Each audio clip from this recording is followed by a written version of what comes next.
feels like it. It feels. We were saying just before, in the pre-show, it feels like such a long time. It's only been 2 weeks, but it's only been 2 weeks. But I feel like I have 7 different one more things that I could talk about today. Yes, there's definitely been things happening. Some exciting things too. Yeah. But we shall see. I've got some sad news. Uh-oh. I think we could share pre-show and forward. You know, my plan to come over and be part of HFES Live. Oh, no. That's not happening in the way that I anticipated, or I think at all. At all. That's a bummer. You're not going to make it. So I'm hoping that my... Oh. If you're that upset about it, I mean, I'm sorry. Yeah, I'm going to leave. Okay, fine, we're done. Okay, see what happened. Here's the interesting thing about having a single point of failure for your entire system is that when you put a when you put something down on that single point of failure and the whole system fails. Yeah, okay, that'll do that. Yeah. Oh no, you're frozen. Oh, and you've gone again. Awesome. No, it's just the single point of failure. I'm telling you. Yay. It just happened again. All right. How is my audio? I just want to make sure that I'm not bad. Audio's fine. Yeah. Okay, good. Does that mean by that thing that you're going through OBS to get to that, or is that just the off-camera thing? That's the off-camera. That's the... It's the other default that it goes to when the original... So what's happening is that I've told this before, that all of my... I have like 3 different USB-C things that I just, unplug work and plug in personal. Yeah. Unplug personal, put in, so what happened is I put something down on it and it unplugged everything because it's a little finicky. So that's what I'm talking about, single point of failure. That's why I think, given that USB-C is supposed to be the be-all and end-all, it is very fragile. So I've got it obviously in my laptop where it's supplying the power as well, and because it's such a unrobust thing, if you do put something like say on the edge of your laptop or something like that, and it I mean, I realized I've now had this laptop for about 4 years, and you can tell the wear and tear on just a single small fiddly little socket. Again, it's a single point of failure. So yeah. It's kind of insane that it happens that way. So let me tell you this, Barry. I have several different things that I could share for my one more thing. And I have one of them that it's kind of fun. I kind of want to start off with that one since we're lively and okay. So and we're live on some gaming platforms like Twitch. So I figured I might as well talk about gaming first. Cool. Okay. And I'd like to share something with you all. So this is one of my one more things that I could have potentially talked about. I won't talk about it, but my mom got my son a Hot Wheels car while we were visiting, and he has a Hot Wheels game as well. Okay. And the Hot Wheels game allows users to create their own skins for the cars. And that's just great.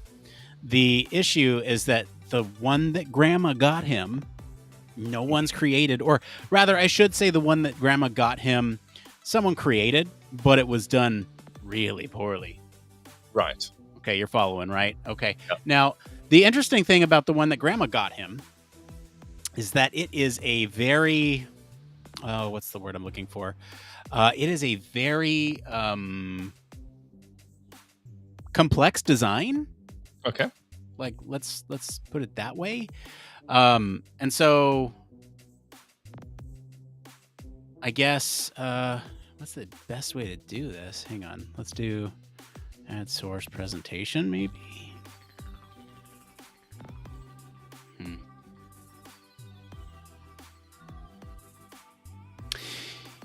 Here's what I'll do. I'm gonna I'm just gonna make a new page in our in our like podcast artwork folder and throw up the images there, so that way you can see them. So because part of it is like a dramatic reveal. Okay, right? So the story that I'm getting at here. Geez, long-winded way of saying this. The story that I'm getting at here is my son wanted the skin that Grandma got him in his game. Okay, so there, whoops, there you can see that is the here. Well, I could put it in slideshow mode, I guess. I don't know. So that's the skin. Okay, that's what we're looking at there. All right, you can see how complex this design is here. You can probably see my mouse cursor here. Look at all this. So you got. You know what? It's actually better to probably get out of this mode here really quick, just while because I am going to zoom into this thing, so you can like fully appreciate the detail here. Okay. I should have thought about this better before I started to. It's a good job. It's just the pre-show, not the main show. Otherwise, exactly. This would have. I mean, the reason this works for a pre-show is because of the visual nature of it, part of it. So you can see here, like, look, there's waves. This is a Malibu. This car is called Surf and Turf, and you can see, like, look at sort of the big waves. There's like 3 waves on this thing, a stylized palm tree, Malibu, California written in there, the Hot Wheels logo, a guy on a surfboard who's fallen off, sort of a volcano in the background there, mountain. And the interesting thing about this is that the tools that the Hot Wheels game gives you to customize this stuff is sort of like some basic shapes, like semicircles, squares. So like, trying to recreate this type of thing in that environment would be very, very difficult. Okay, you see where I'm going with this, right? My son wanted Grandma's skin in the game, and Grandma's skin was not in the game. So Daddy and son sat down and made Grandma's skin. And here's the grand reveal. Ready? This is a screenshot of the game. Whoa, do you see that? Look at that detail there. That's okay, cool. Not perfect. Not perfect, but here we go. The font is not great because they only had certain fonts, and I wasn't going to recreate every number. But look at that! Look at that! It's not bad at all. That's quite funky. Good job. Thank you. So that was that. And it's really funny because this whole thing took probably like 5 hours to do. Yeah, this is a photo of a video game here on the left. And this is the actual model there on the right. So you can see I spent a lot of time. Good job. You should be very proud of yourself. Oh, I am.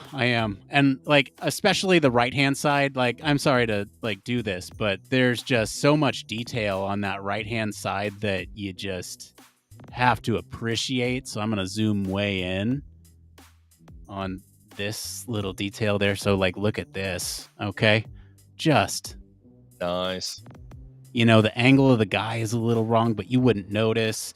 There's a little bit of like a discrepancy here with the way that the mountain comes down and flattens out. It doesn't quite flatten out here, and I could add that in, but man, like, for what it is, he's not going to notice till he's 18. So no, he's not.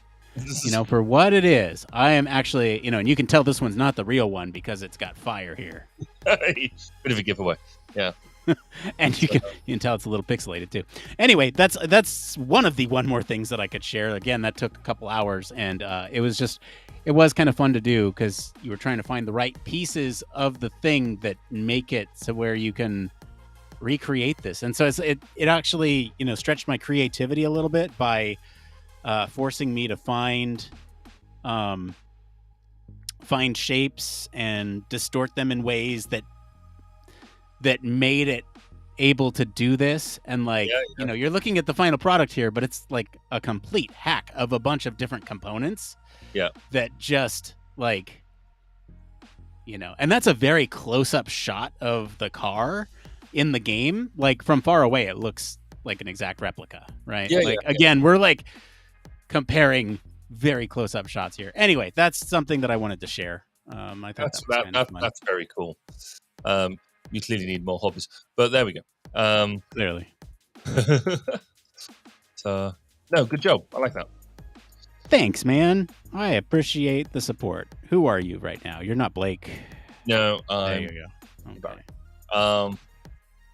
So, do you want to talk about Australia? Yes, let's talk about Australia. So, I had a really interesting meeting this morning with Sharon Todd, who is the president of HF ESA. SA. I had to make sure got that worked out. So, the Human Practice and Ergonomic Society of Australia. So, the sister organisation to HFES and CIHF, which is really cool. And we had a bit of a chat. A mutual friend of ours was doing been doing a whole bunch of visiting conferences and people on the Southern Hemisphere. So a friend of mine, Professor Phil Morgan from Cardiff University, and he put us in touch, which was fantastic. So we had this call this morning, which was very, I think, late in Sharon's day, very early in my day, to make the hours work. And we were chatting away, and because they launched their own podcast, HF ESA has got their own podcast, which I think we need to try and do shout about a bit. And they spent a lot of time listening to our podcast, which is quite cool, very, very complimentary. That's awesome. And so we were chatting about that, and so I've invited you on to 1202 as to so we can get some interview thing, and then they're doing a conference in November, and so they were asking if we could promote it, if CIHF could promote it, and I was like, yes, if we do cross. And she was like, oh, and so she wants me to do a bit of a talk at it as well. Absolutely. Like, you know what you could do that could be really cool? So Nick and I last year did HFES, and we live streamed a day, and it was really cool. You got some of the keynotes, but then also we pulled out people for interviews. She was, oh, that would be amazing. And I've no idea how we do it, because we need somebody there. We need access to feeds and stuff like that. But if we could make it happen, if there's some way we could make it work, if you're game for it, I'll have a chat with Nick and see what we think. It might not be possible, but they're very keen. I think we could make this work. So we could try live streaming. It was both on different continents, and then on a different continent to where the actual conference is going on. How crazy is that? It'd be very interesting. I don't know what the coffers look like at HFESA, but it'd be great if we could both just fly out there and do it live. Yes. I mean, that's a problem with any of these things, right? Like the ability to get somewhere in person and do this would be awesome and amazing. Although that does kind of bring me to another thing that I wanted to talk about. Should I bring out the little goodies here? Because if we do start to do more of these in-person field on the spot things, we're gonna need the right like you could use like a little field media kit. That's a nice little setup. So talk us through what it is. Oh boy, do you want me to start at the beginning? If that's a sensible place to start, then go for it. Okay. Anyway, we've only got 15 minutes before we start, so just keep yourself there's not enough time. I feel like there's a larger discussion around this kit, an actual like heavy amount of research and design and UX ability went in to creating this kit. Okay?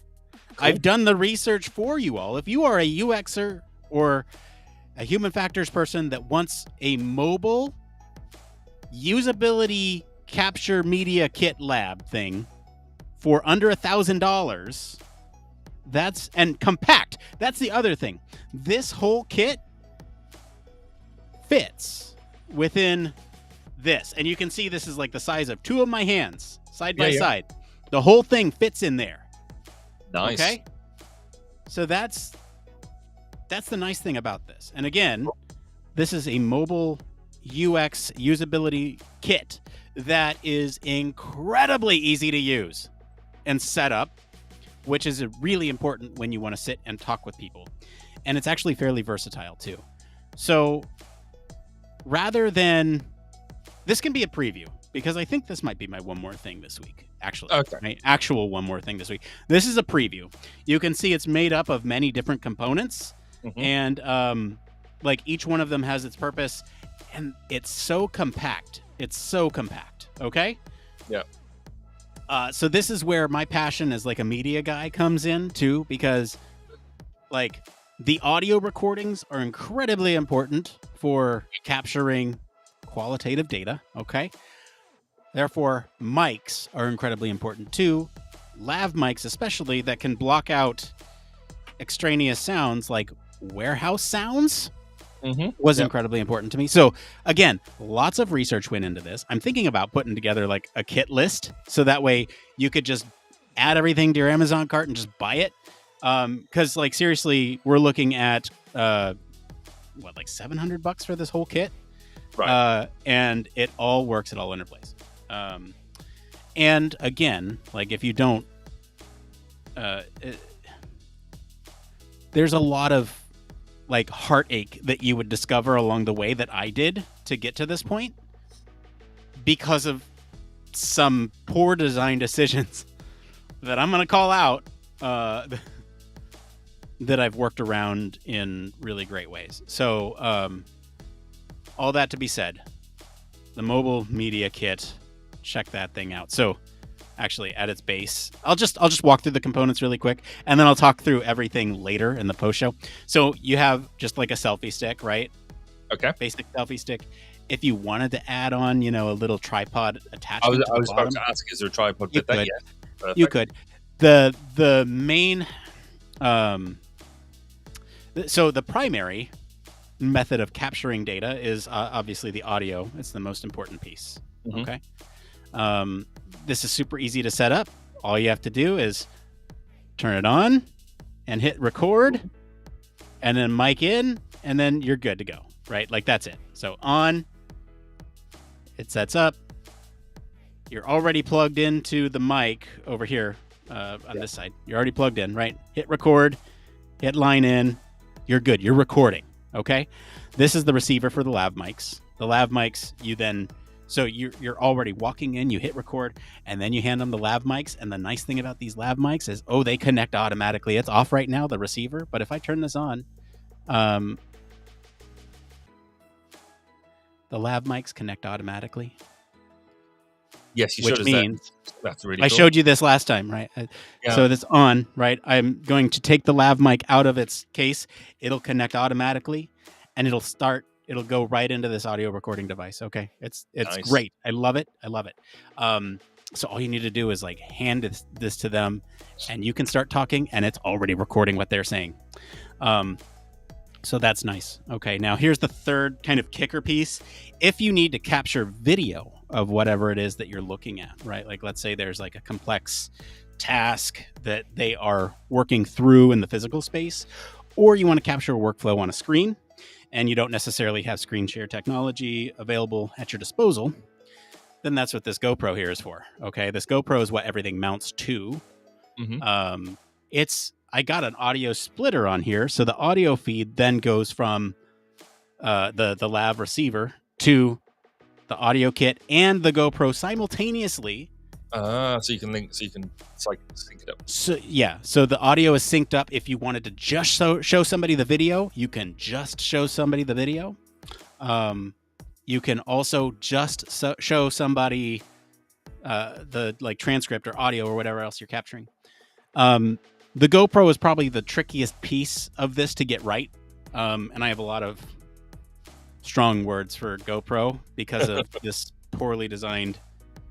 Okay, can I just walk through how poorly designed this is really quick? Okay, I guess I am doing the whole thing right now, but look. So here's the thing. Okay, right? Single point of failure. Again. Oh my god. I gotta stop putting stuff down on my table. Yeah. That's bad. That's like what, 4 times tonight? Okay, let me just talk through GoPro. Okay. So now the camera's gone completely. Oh geez. All right, hold on. It's all coming back. Just give it a second. Give it just a moment here. And this is exactly why we have a pre-show. This is exactly why we have a pre-show, because once we go live, oh my God, come on. His mistakes.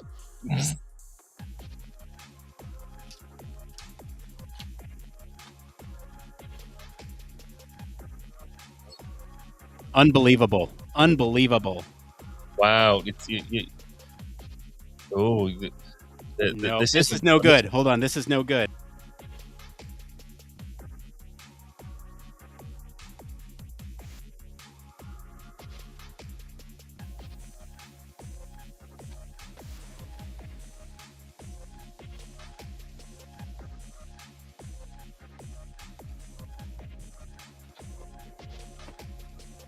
Okay, am I back yet? Can you hear me?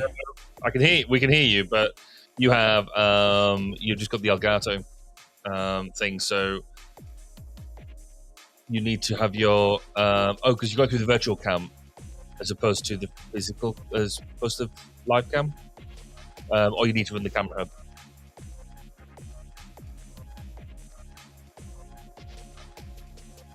Well, this is fun. This is truly unbelievable. Like, I don't know if you can hear me right now. Yes, we can hear you. Can you hear me? Yes, I can hear you. The single point of failure that I described is like completely failing right now as we're on a live stream, which is just hilarious. Yeah. Alex, well, hilarious for everybody watching, maybe, but not me. This is really stressful for me. In fact, look, it's making me glitch. It's making me glitch. Oh, we got. I'm back. We missed Glitchy Nick. You haven't been around for a while. Glitchy Nick. All right, so okay, I was about to go on a rant about GoPro. Now let me just do this rant really quick, so that way we can all get on the same page here. Okay, so you have the basic GoPro camera, right? Okay, this is fine. It comes with the way you change the battery is it comes with like a little door off to the side here that you open up and you switch out the battery cable, whatever. There's also where you charge it and where the SD card goes. Okay, I don't know if you can see that USB-C there. Yeah. So there's no way to charge this while it's going without having the door open. All right, that's my first gripe. The second gripe is that there's no line into this, which as an audio guy, that's important to me. Mm-hmm. So for those things, you have to purchase this, which is called the Media Mod. All right, so then you then slide in the GoPro into the Media Mod. It plugs into the USB-C, and voila, you now have on the back side a place to put your external mic in, a place to put your USB-C in, and there's another USB. I think that's like micro. Anyway, There's a couple different options there. Okay. Now, here's where things get really stupid. Okay, I'm sorry. Whoever designed this at GoPro, and I have some very strong language for you. Whoever designed this at GoPro, what the hell? Okay, now GoPros at the bottom have these two little slots. They don't have, the standard thing that you screw on to most standard mounts, yeah. Tripod mounts, whatever. Okay, so they have these two little things, all right? Now, these two little things have to interlock with a separate thing to put on a tripod mount, all right? You see where I'm going with this? Yeah. All right, so they connect like that, and then you have to use this little screw thing to go through all the threads and put it in, all right? Now, as I'm capturing data out in the field, what if my battery runs low? Okay, well, I'll just, pop open the case. But wait, the battery's on the other side. Okay, no problem. I'll just slide it off. But wait. The piece on the bottom is keeping me from sliding it off. Why would you design it like this? I'm so infuriated by it. It's just like so frustrating. And it doesn't charge through any of the USB-Cs or anything like that? It has a hard time holding a charge while you're recording. So if you want to have it plugged in while you're recording, you need a long cable so that way it can reach wherever you're at. And you also need to take the battery out. Otherwise, the thing overheats. So awesome. Well done, GoPro. To get around all that, you just turn it on when you need it and you have it on battery. Okay. And if you need to swap it out, here's where the genius of my design comes in. This GoPro Media Mod has two mounting brackets. These are cold shoe mounts. Okay, there's one on the side and one on the top. Okay? Yep. On the side is where I've put this this Neewer. It's a cold shoe mount that splits one into two. Okay, and on the top is where I put the lav mics, and I've just put like Velcro on this thing so I can have my audio recorder there. Okay, so I put this one on this side, right? It still introduces the issue if you were to do a tripod down here, you can't take it off. All right. Yeah. There is a cold shoe up here, though. And so I've bought a cold shoe adapter for the tripod, and I put the cold shoe mount up at the top there, which means if I need to change out the battery, all it is just take this down, and now that these stupid things on the bottom are not in the way, you can take it out and you can take it out, replace everything as you need to, come back, put it in, set it. There's so many problems with this whole setup that I've worked through that you just need to appreciate. And of course, the GoPro settings, you need to rotate the image 180 degrees, so that way it's, when it's recording upside down, it's actually right side up. You need to set it up so that way the mic is the correct input on both of these devices. But once all that setup is done, you have a mobile media UX lab that you can capture so much data with really quickly, really easily. I'm super excited about it. You can tell I'm very passionate about it because I sat here and talked about it for 10 minutes. But I can't tell you how much research went into all these individual components, and the fact that they interplay so nicely and collapse into the smallest profile that I've ever seen for a mobile UX lab. That seriously, I'm holding all this in my hand, and it's an entire media capturing thing.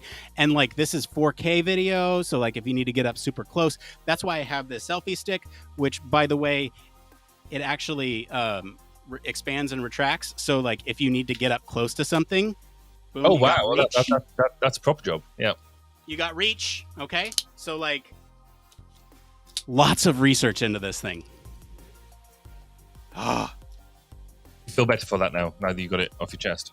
Oh, a little bit. I still want to put it together in a list of stuff for people to just if they want to do this, I will make look, if this is interesting to any of you watching or listening later, if you want a guide on how to do this for under $750, and the settings and everything, I will make that guide as a valuable resource for the community, because I truly value good data capture and quality.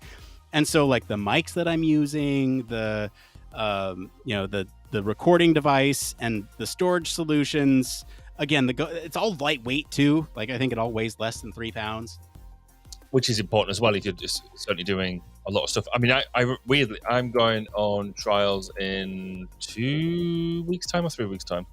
Some really exciting trials, actually. I'm really looking forward to them. And hopefully I'll be able to share some pictures when I get back. But it's hopefully then this will I need to create a bit of a setup myself for, thankfully, be mostly visual rather than, I don't think I need any audio with this. So we'll see what we do. But yeah.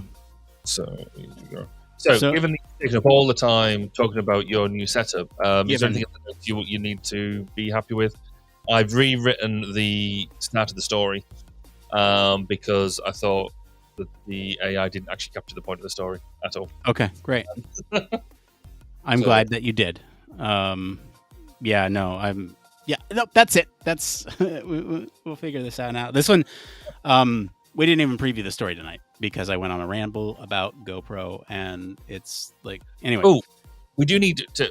In a minute, we need to go to Patreon and preview next week's stories. Yeah, we do. We'll do that in the post show. So stick around if you're watching live. We'll have a post show right after this, and we'll talk about what's potentially coming up next week. Awesome. Okay, so those are two of the one more things. The last one more thing that I could have potentially talked about, I got a Steam Deck too, and this is a whole other. Oh, you've already done the Steam Deck as one more thing. Did I? Well, I did I did the initial impression. Now I've had it for a couple weeks, and I can tell you the gripes I have with it and the things that I really enjoy about it. But yeah, it's here, and I got it on camera this time. I made sure. Ah, cool. Well done. All right. Well, hey, should we just start early? I feel like we're just starting early with a bunch of stuff. Should we just start early with this too? That means that we'll finish early, which means I get to go to bed sooner. Yeah, I'm in. All right. Now, our software that we use to do all this stuff has changed dramatically. So I got to find out where the button is, and as soon as I find that button, I guess you'll find out because it'll.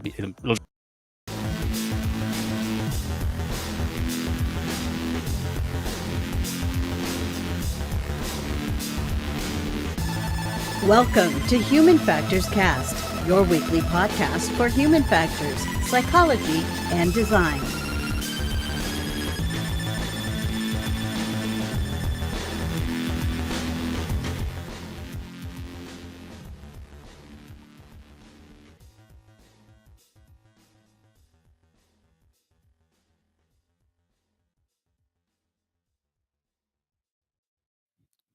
Oh, it's good to be back. This is episode 289. We're recording this episode live on July 27th, 2023. This is Human Factors Cast. I'm your host, Nick Roome, joined today by Mr. Barry Kirby. Hello, and it's good to be back. It feels like a long time since we've been here. Barry, I missed you. I'm sorry. It's been so long. We do have a great show for you all tonight. We're going to be diving into the Titan, the submersible that imploded, and all the human factors issues going on with that, and how human factors played a role in its failure. Later on, we'll be answering some questions from our community. We'll discuss how to handle feeling ignored and undervalued as a UXer on a struggling team, the current job market, and advice for UK researchers looking to move to the USA, Barry, and just kidding, and tips for making your resume attractive to the space industry if you're a human factors engineer. But first, let's jump into some programming updates and show notes here. If you were unaware, we were off last week, but I did post the HFES town hall in our feed. So if you haven't had a chance, go listen to that. Some really great information over there. A lot of great folks breaking down the latest from the society. Barry, what is the latest going on over at 1202? So at 12:02, we've got the long-awaited, because this has been a long time in the, not so much the making, but in the clearance of, an interview with Trevor Dobbins, who is a human factors integration lead, or human factors lead at RBSL, which is a company in the UK that is producing land armored vehicles.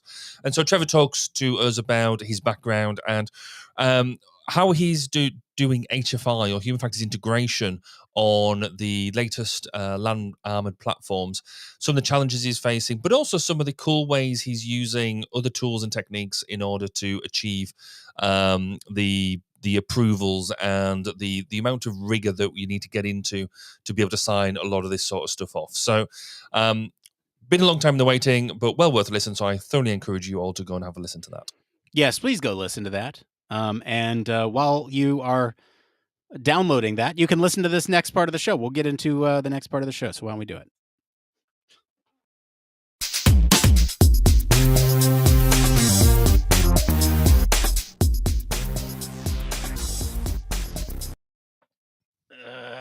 It's been 2 weeks and I already feel like I'm not even. All right. Anyway, this is the part of the show all about human factors news. Barry, what is the story this week?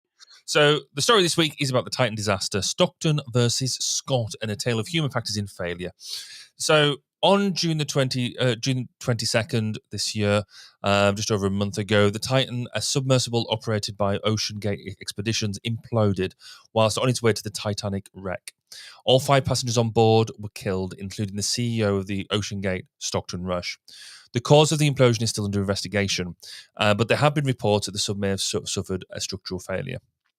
The article that we're referring to tonight compares the recent tragedy with the Titan submersible, led by Rush, with that of the Antarctic expedition led by Robert Falcon Scott, which also ended in tragedy in 1911. Comparing the two expeditions highlights the importance of human factors in predicting the probability of failure and improving safety in high-risk expeditions. It emphasizes factors such as planning, preparation, decision-making, risk management, communication, and leadership as key elements to consider. The article also provides a code sniffer for a regression model that uses these factors to predict the probability of failure in future expeditions. However, it does acknowledge the limitations of the model, such as not considering environmental factors and individual skills, and emphasizes that models should be used as a tool for planning and for assessing and mitigating risks. The article concludes by identifying specific human factors that correlated with the failure of the expeditions, including overconfidence, poor decision making, lack of communication, and poor leadership. It emphasizes the need to be aware of these factors and to take steps to mitigate them in order to prevent future tragedies. Overall, this article highlights the importance of human factors in the field of human factors engineering and underscores the role of practitioners in analyzing and addressing these factors to improve safety in high-risk environments. So, Nick, you've had a read of the article. We've all been following the coverage over the past month or so and see what's going on. What are your thoughts on the findings of the article? So this article I thought was interesting for a whole host of reasons, right? It makes comparisons against with the Ocean Gate Titan to this other expedition that happened. So taking into account human factors and how various aspects of human factors went into this. It also provides that regression model for as a resource. So I thought there was a lot here in the article that's a useful piece for the community. I think my guess is that people want to hear us talk about the sub and the human factors with the sub. So I think for the show, we'll focus on that piece. For me, I've been thinking about how to tackle this episode for weeks, and truthfully, I'm still at a loss on how to even begin. This story has given me nightmares. And truly, I want to do the human factors piece of this whole story justice. It's obviously tragic. Folks lost their lives during this. It's hard to talk about, and there are still details being discovered about what happened. And so, like, any information that we present tonight may be outdated in the future. And I think Barry has a larger sort of disclaimer here when you're going to go. But I think this does open up a larger conversation about risk, safety, regulations, and human factors' role in all of those things. And so, in short, I don't know where this conversation is going to go tonight. And I am really interested in finding out. So, Barry, what are you thinking about this article? So, as you say, yes, the first thing I want to really say is for us to all recognize, you'll have noticed normally we have a bit of laughing and joking going in through the story. That's not happening tonight because this is an ongoing investigation into what's gone on. And our takes here, I get they're based on the public information that is available and has been available. Neither of us are experts in deep sea naval architecture and engineering, though I have had a small amount of time working on submarines. So from that perspective, I do find this particularly interesting. And so we will focus on the human factors aspects. But it's worth remembering that human factors aspects not only cover the human factors engineering side of things, but does involve culture, behavior, risk appetite, and things like that. So there is a broad amount of discussion to be had because of what's gone on. One thing I think I would highlight from the off, right at the top, is I found a lot of the coverage of this story to be quite distasteful in the media and actually disappointing in some respects. There's been a lot of talk, particularly in the social media, just because of the money and the wealth aspects of the case, of the accident. And just because that these people were wealthy, then it meant that actually this wasn't an accident that needed to be seriously looked at and could be dismissed or mocked or whatever. Which I think is quite disappointing from the fact that people lost their lives here. But there is also, and I said we could try and cover it all. There's a lot to be looked at into regards to the attitudes and behaviours of the entire Titan team here. The Ocean Gate team, should I say? Not just the Titan team, but from the top down. There's a lot of evidence coming to light now that their attitude to safety left a lot to be desired. Not only are things seemingly to have been just not overlooked, but just acknowledged and ignored. And not only ignored, but then bragging about the fact they're doing it as well. That, in hindsight, when you look at it now, is just horrific to see. it does ask questions. The whole thing does ask questions around the role of exploration in the modern age, because we are doing lots of exploratory stuff. We are, we've got space rockets going out. We are doing all of that sort of stuff. And could these folks have done something more with autonomy that's available, remote operation that's available, in order to do a lot of the testing and things like that? So what does exploration mean? Also, the role of private capital. We have I've mentioned about the fact that a lot was being made of their wealth and when they were doing this. But one of the things we highlight, there's people die doing exploration or doing extreme things all the time. How many people die on Everest every year when they're going to climb it?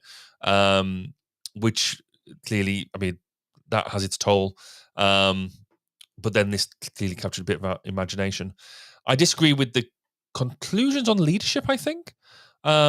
Yes, where they were led wasn't brilliant, but actually there's an argument here that actually the leadership of both characters involved, because again, we're talking about this, but there's but where we compare Stockton and Scott, both their expeditions ended in failure, but these two people clearly led and inspired and got people to follow them, despite almost the arduous conditions that they were going through. So there's an element around that. So I've waffled on about my immediate reaction. Nick, where do you think? What aspect of this would you like to explore first? Oh, I genuinely don't know. I think for me, the most interesting aspect of this is the disregard for regulations and sort of the expert opinions here by many in the submersible community. And so I guess the larger question of what role do regulations play into something like this, where you're right, people do die on Everest, but for me, I think this lands a little bit differently, because unless you are taking a private charter to Everest and having a Sherpa take you up there and care for you, if you were to do that on your own, yes, of course you'd die, because you don't have the experience, potentially. You don't have the resources that you may or may not be aware of to go to the thing. Now, here, I'm going to treat it more like you purchase for an experience, and I'm going to take it from the maybe consumer protection perspective, because us as consumers, we should be protected. And in the case of this sub, the consumers were not protected. And I think this leaves a lot to be explored when it comes to these regulations, because they exist for protection. All right. The CEO kept referring to this as an experimental sub. Mm-hmm. He was very clear about it being experimental, but I don't think. I think there was sort of this hype around being caught up in the fact that you're actually going down to Titanic. And I don't want to say that safety precautions weren't taken, because they did have some safety precautions. There's a YouTuber out there who shared his experience about going into the sub, and albeit it was just like a smaller, shallow dive in comparison, but it was presumably one of the last few before the sub imploded. And there were safety measures being taken there. I mean, they were measuring weight before getting on. It's not like they were. It's not like they weren't being smart about it, but they weren't being particularly rigorous about it, I think, is my sort of assessment of the situation.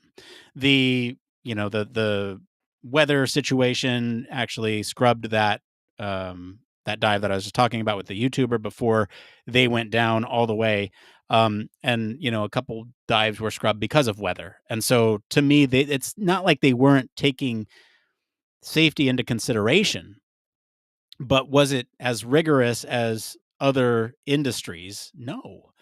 We're talking about a carbon fiber shell a tube of carbon fiber for this thing, and people make jokes about it being glued onto the cap, right? And the idea is that the carbon fiber was cheaper and it was used for uh, airline construction, and they used it and repurposed it for a submersible, and that had never been tested before.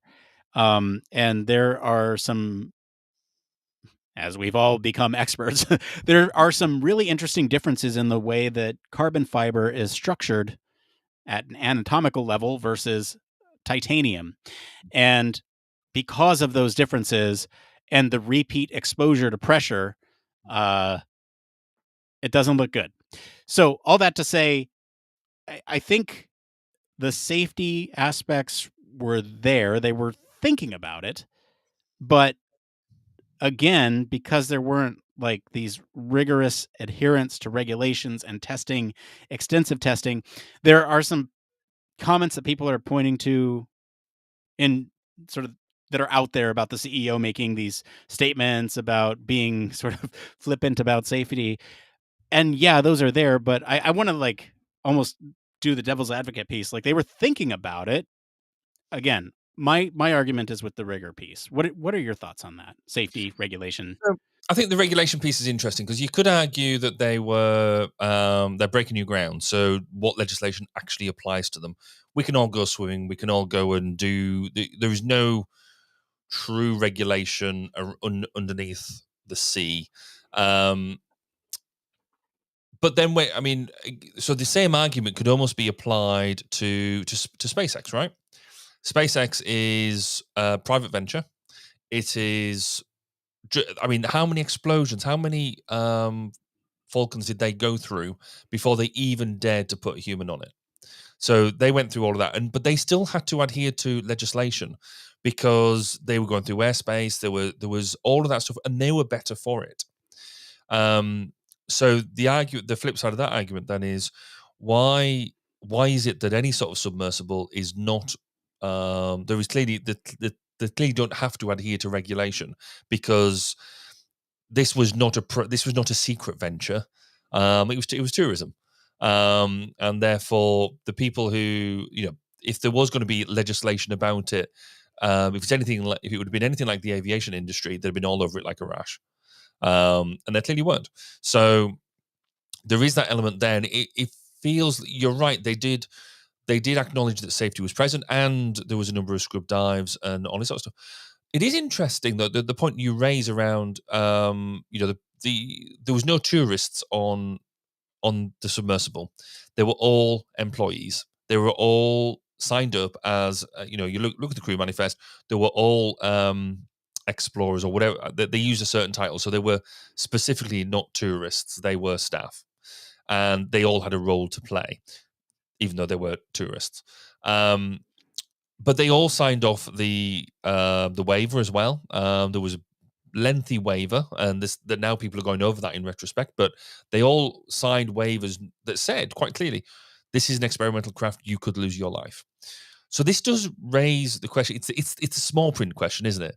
That nobody reads a small print. If I tell you that this is really, really, really risky, do we actually truly appreciate risk now in the way that we used to? Because if we turn around and say this is risky, do we now? I kind of got the feeling that, and I've seen this sort of reinforced elsewhere, that we turn around and say, right, this is risky. Sign your life away, literally here, and we don't take that seriously anymore. We sort of turn around and say, oh, they've got to say that. It's that health and safety stuff, isn't it? And therefore, in this element of the expedition side of things, where there really is risk, it's going to Everest, it's going on a space shuttle, it's going on a test flight, it's going on a whatever. Do we believe that actually, even though we're signing away we're signing this waiver, that actually there is no risk? It's just paperwork. Yeah, and I do want to jump in here because with talk about that waiver, and this is another one of the discussion points that are out there. So I figured I'd bring it up, is sort of the difference between negligence and gross negligence. And in the document, in the waiver they say negligence, which means someone made a mistake somewhere. Gross negligence is like reckless or deliberate sort of ignoring of the rules, and so there's going to be presumably a legal battle about those terms and what exactly happened on the Titan. And again, we're like still learning details, and I don't want to speculate either way. But I do want to call out that difference because the waiver covers negligence, and so if there was something that was overlooked in the pre dive safety check, or if something didn't happen in a certain way, then they'd be covered. But if it was more sort of high level structural, and I say structural semi ironically, but um, process that was intentionally ignoring regulation, intentionally ignoring safety protocol, then that would be sort of that gross negligence. And that is another piece of this whole safety discussion, and the legality around some of those safety precautions, because I don't think most people realize, but like when you buy airplane tickets, you're kind of agreeing to the same thing. Mhm. There are fine terms in there that say the same thing, essentially. Although airlines are under much more strict regulations than an experimental sub is. So, like, Yeah. the likelihood is much lower, but it's still there. So, I mean, so on the, I guess let's get into this bit about the you mentioned the carbon fiber, the use of carbon fiber, and also just that physical design, because there was elements of the design that apparently had been proven to, so that the nose cones, or the visualization panel, was not rated for the depth they were going to. It was rated for a depth of I'm going to say 1,000 feet. I think it was slightly more than that, but not the 4,000 feet that they were right, going to, or they were anticipated. So, I mean, that is a wanton disregard of the capability of the stuff that they were doing. Also, then the use of carbon fiber, they had a safety expert working for them who turned around and said, "Whoa, hold on, this isn't safe. This is not what it's made for. I've got real problems with you using carbon fiber in this way." So they sacked him. They dispense with his services, and the way right, that they've dealt with that is, rather than looking at saying, going into the research and saying, "Oh, actually, is carbon fiber um, the right material?" They then produced another safety system to listen to the cracking of the hull, to determine where, so an acoustic system to listen to the cracking of the hull to see if, so it would alert if it could hear the cracking, and therefore they could do something about it. However, as some other analysis has highlighted, that cracking would happen milliseconds before um, anything dangerous happens, as we now find out. It's an interesting so as I said, I've got quite a few friends who are submariners, and what was really interesting was the whole attitude piece. Certainly within the time that the recovery was going on, and the immediate future, um, very few of them submariners were actually throwing any shade, any blame, or anything at what was going on, because they've all faced the common enemy, which is the sea. And so that was firstly really poignant, and there was lots of sharing of hope and that type of thing amongst that community. But equally, there was also, afterwards, I've seen analysis come from them, from their first-hand knowledge of being submariners and things, and some of the stuff that they've highlighted around having, the way that hulls have designed. Almost every country designs a submarine hull in the same sort of way of having an outer hull and inner hull, pressure hull, and open spaces, because that's the safest way of doing it.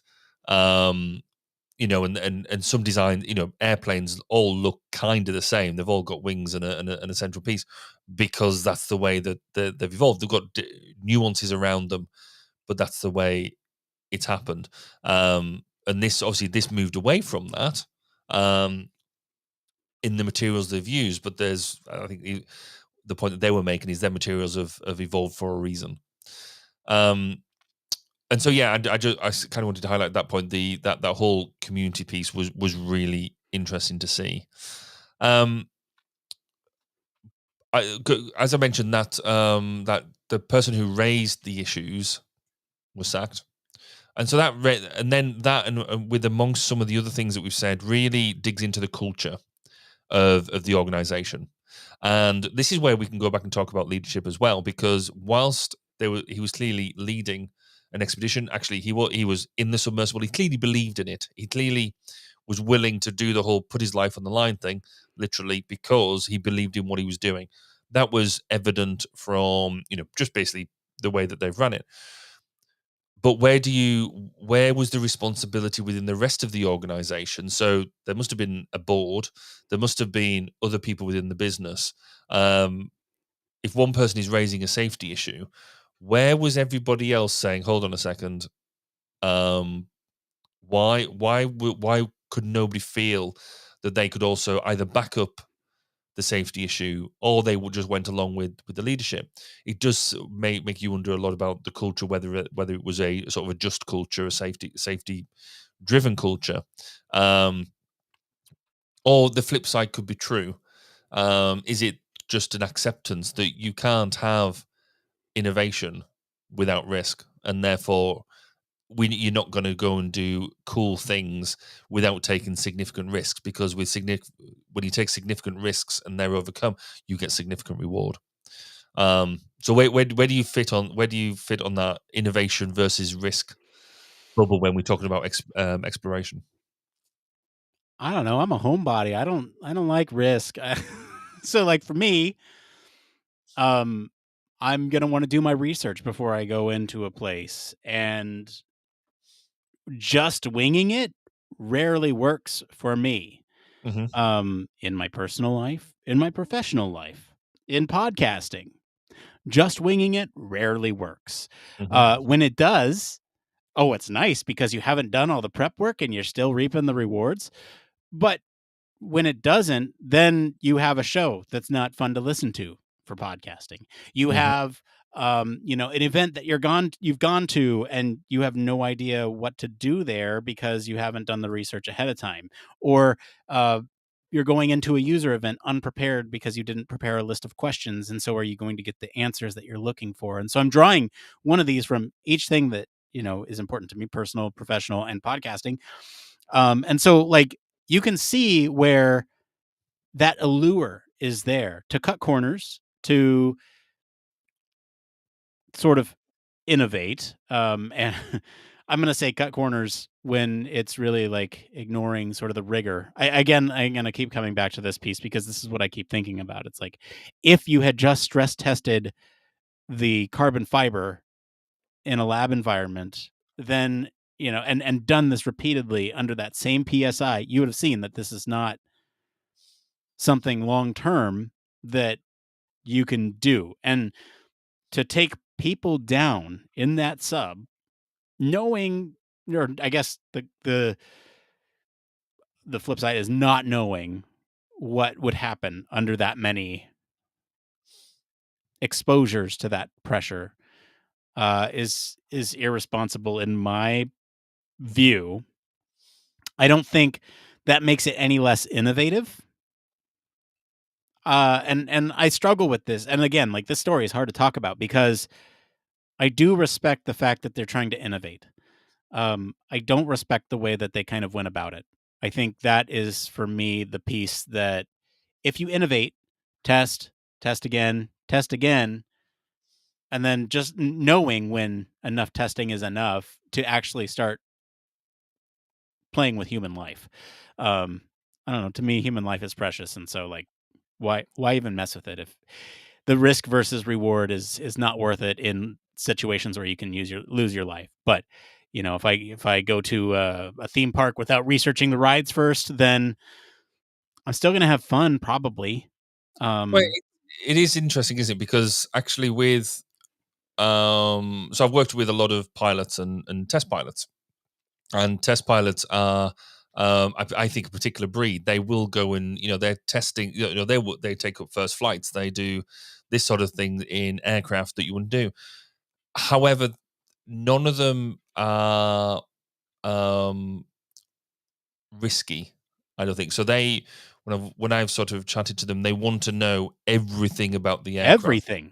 More than any other. So they want to know how it works. They want to know what the potential errors are. They want to know how it's going to work, etc., etc. So that again, there is that.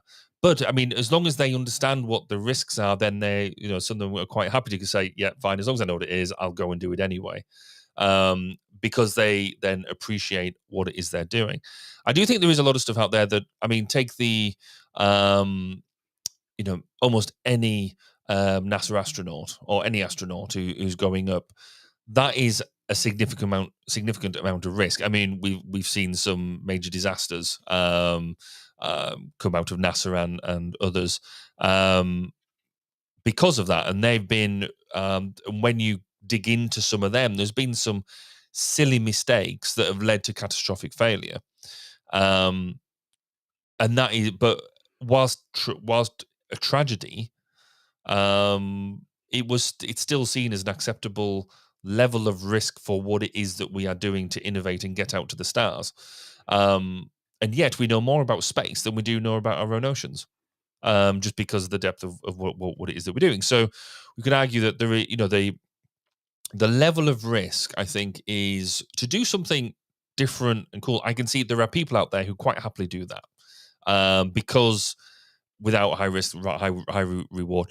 I don't think me and you are the world's biggest risk takers. No. But there are people out there. We know there are, and you get some people who will take. I mean, Elon Musk is one of them. We've got James Dyson is another one in the engineering field. He's done some significant things, but one time or another, be it financially or whatever they laid on the line. I guess for me, the bit that sticks in the throat is not the risks that they weren't aware of. I mean, if they hadn't known about the carbon fiber thing and they were just trying something new, and this was the fifth dive, or fifth major dive, they'd done lots of small dives as well. Mm-hmm. And the carbon fiber was clearly holding up. It wasn't doing what necessarily everybody thought it should be doing in these conditions. So you could argue, actually, they were proving people wrong. And people said, "Oh, well, it could fail. It might fail," but there was no actual proof that it was failing that we know of at this time. That could change. What gets it for me? It's a bit like these portals that I was talking about earlier. Is it's not only the fact that they knew some of these risks, that it was highlighted to them about what it was.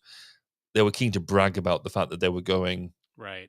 That they weren't just saying, "Oh, we'll accept the risks." They were going, "We don't believe that's a real risk. That's we're risk takers. We can do that." That's not risk taking. That's not sensible risk assessment. That is just sticking two fingers up and saying, "I know better because I feel it in my bones." So let's switch tack slightly. Can these expeditions have value if they're privately funded? So that as I mentioned in my preamble, there was a lot of discussion and debate and whatever that this disaster shouldn't be thought of as any others because they're all just rich individuals who were doing sea tourism. Does that make it? Does that mean we can't learn anything from it? That's interesting. And it's a really interesting point, too, because you start to think about risk and innovation and exploration. And this is that perfect confluence of everything there, right? So you have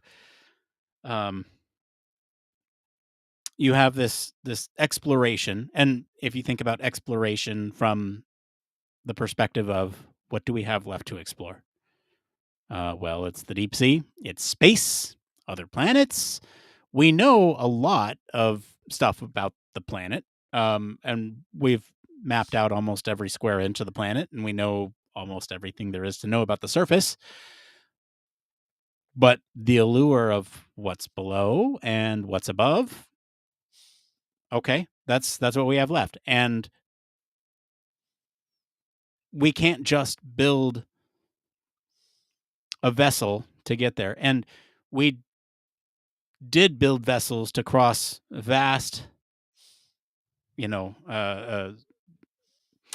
vast oceans, and we, as a species, have made sort of strides with exploration in terms of, I'm thinking about Pacific Islanders who use the stars to navigate, and they use boats to get from island to island. Colonization of America is a completely different thing, so I'm not talking about that, to be clear. But you think about exploration, and that was exploration, but it was also colonization. I'm not going to talk about that, but the exploration piece is more the curiosity about what's out there, and can we get to it? Okay, I understand that. There are curiosities that I have and that I want to explore, like how can we use AI in podcast development? How can we use it safely in podcast development? How can we use it to where it's efficient and going to help us out? That type of thing, right? So there's areas that are not geographical that I want to explore. There's the other piece of it, which is the risk. How much risk are we willing to take? Well, I'll let everybody in on a secret here. Some of our social media posts are not done by a human. Those are done by automation. If you can't tell, great, we're fooling you. If you can tell, we're trying something out. And so, like, what's the risk there? The risk is that somebody catches us on using AI, and I'm fully disclosing it here. So is it really a risk if I'm okay with people knowing that? That's a little different when you are putting other people's lives at risk other than your own. If you want to go in a like submersible on your own, that's fine. If you're okay with losing your life in pursuit of the thing that you're exploring, fine. When you are putting other people at risk, when perhaps they don't know everything about it, and this is probably one of the hardest pieces to talk about with this story, especially because one of the kid who was 19 years old, okay, he didn't want to go on this thing after he had done the research beforehand. There are documented instances where he had told his father that he did not want to go on this, but his father sort of pressured him into going because of Father's Day. That's been somewhat disputed. Has it been? Okay. Yeah, so I wouldn't necessarily stress on that too much. That's like the human story piece of it, but yeah. It is. But the point you make there around how, again, it's a whole like risk appetite thing. Is it's how do we know that people truly understand the risk? How do we know that you sign the disclaimer? So, even when you go on a boat ride to go and see the seals on an island, whatever, there's an element of disclaimer there because the boat could capsize and everybody could be lost at sea. You don't go onto that boat thinking it's going to capsize, and you think, yeah, no, that's fine. They've got to say that just in case. What is the difference between that level of disclaimer and the appreciation of risk for this, given that they paid a lot of money to be effectively submersible tourists? You don't go to Disneyland thinking that that the whole thing's going to come crashing down on you. You're there as a tourist. You're there to have a good time. It could happen. No, there is a risk. There could be whatever, earthquakes, whatever, that it could happen, but you do not believe that that's going to happen. And I dare say that there's an element of this confusion there around the difference between a trained explorer type, the equivalent of the test pilot in this situation, who has a true appreciation of the risk and the knowledge to ask the right sort of questions, as opposed to, I'm paying some money. Yes, I'll pretend I'm a member of staff at whatever it is, and get on board. I wanted to bring in a social thought. Yeah, please do. Professor Bob Stone has commented on one of the LinkedIn posts, and he says, although we were nowhere near as deep, this does remind me of the time when I dived on board the British Oceanics 3-man submersible LR2 back in 1982. What should have been a 30-minute dive down to conduct a number of manipulation tasks on a special rig on the bottom of Loch Linnhe turned out to be a 13-hour endurance exercise. All in the name of human factors, of course. We were conducting research into manned versus remotely operated systems for the then Department of Energy. Fortunately, lived to tell the tale again and again, and went on to dive in other subs afterwards, including the one-man Mantis Dupless, as featured on the James Bond film, For Your Eyes Only, and the Royal Navy's LR-5 rescue boat, the predecessor of the Royal Navy's NATO submarine rescue system. Great experiences, but a first-hand example of what could easily go wrong. I mean, again, thankfully Bob lived to tell the tale, but again, that's not massively dissimilar. You go down on to conduct an experiment, expecting to be out for half an hour, and you're still down there 13 hours later. that's got to get the blood pressure up a little bit. Oh yeah, I can Um, imagine. it would be Yeah. interesting in our discussion if we could have got Bob on to talk us through what his appreciation of risk was at the time. Yeah, it really would, because like I'm through the eyes of somebody who's fairly risk averse. And to sort of get back to your original question of, do these things have value if they're privately funded, and the whole risk aversion piece, to me, they have value because other people are risking their lives for knowledge. In this case, I don't know if that risk was worth the reward, for all of us. I think it was tourism. We know almost everything there is to know about the Titanic at this point. We've done plenty of maps of the sinking. We have an appreciation for how it sunk.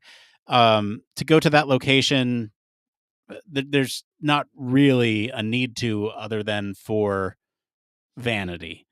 And so if this was done in pursuit of something more meaningful, and I hate to say that it wasn't meaningful that they lost their lives for, I think we could be having a very different tune, right? If, oh, this Ocean Gate sub went down, it was finding all these new creatures at the bottom of the ocean with this very experimental instrumentation, and they were doing it very cheaply and, ignoring safety. But look at all this knowledge they brought back. That to me would be a much more compelling argument for the whole cutting corners to be experimental versus losing lives in pursuit of seeing a sunken ship up close and personal. Like, to me, there's a little bit of a difference there. So is there value if they're privately funded? Yes. What do we learn from it, though? Like, in this case, we learned that carbon fiber is not an acceptable form of outer hull for a submersible, right? Or at least not for that depth. And so that's what we've learned from this. Do we think anyone is going to repeat this in the future? Probably not. I don't think so. I mean, it's interesting. That whole piece around, yes, I think we've all been captured by the Titanic. To be fair to OceanGate, they're on their website and their remit, they do state that their research aims are to be pushing the boundaries of, I can't remember exactly how they phrase it, but it's for deep sea exploration. The Titanic was identified as a focus, but not their only remit. Their remit, it was much broader than that. The Titanic pieces was done because everybody's heard of the Titanic, and it could work as an area of focus for them and an area of interest. So I think, to be fair or at least to be fully open, I guess, about the elements of it, I think it's worth stating that. However, I'd agree. It's the way that they've engaged with it. I think we've sort of touched on bits of we haven't touched on anything around the actual human factors engineering piece of how they got sealed inside, the comfort with inside it, the fact that a toilet was a bucket at the end of it, and that's all there was a size to do. We haven't mentioned the controller that caused so much controversy. Join us in the post show for that. Yeah, so the whole the use of a gaming controller, which actually a lot of experts have said there's a load of shade being thrown there, but actually had nothing to do with the actual outcome. And it's been the same principles they used elsewhere.